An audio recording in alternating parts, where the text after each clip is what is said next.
What do you think of the terminology of RevOps, and where should it report to? I'm always curious to hear people's thoughts about what does RevOps mean to you.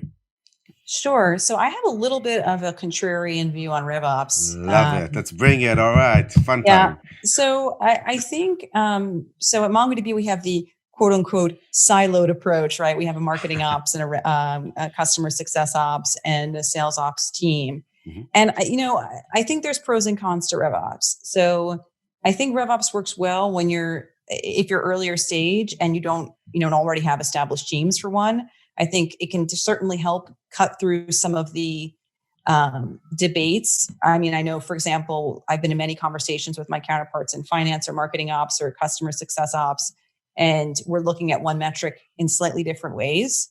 And then I think there's also like a career trajectory benefit to RevOps, right? Like people can potentially move into new roles across supporting different parts of the go-to-market.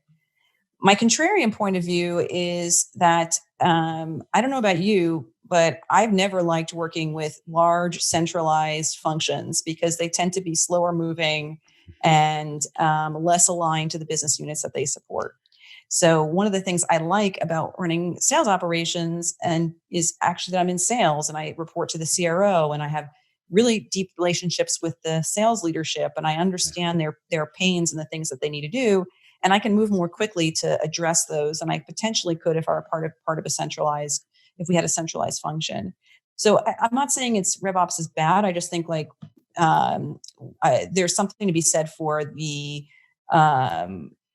sort of smaller, more agile teams within the individual business units. I think that's a great point. I think we should continue on it. It's about stage, maturity of the company, and about prioritization and an ability to execute the things that are most important to the line leader or the function. So, for example, if it's about tooling and technology, do you think those should always sit within the functional owners versus analytics, centralized view? Is there a place for it to be centralized so that everybody agrees on metrics? Again, it's dependent. At MongoDB, we have an analytics function within sales, and there are certain ways that we look at things that are very sales specific. The way we measure productivity, the way we look at the leading indicators of success. I mentioned metrics for success. The way we think about how we segment, how we assign accounts, how we develop comp plans, how we set quotas. Those are all very sales specific type of metrics. And I question whether a centralized group could take on all of that. Now, there's certainly other metrics that maybe it would make sense to sit in a centralized group, but there's enough meat there just in sales that I think having a specialist team helps. On the technology side, I think it's similar.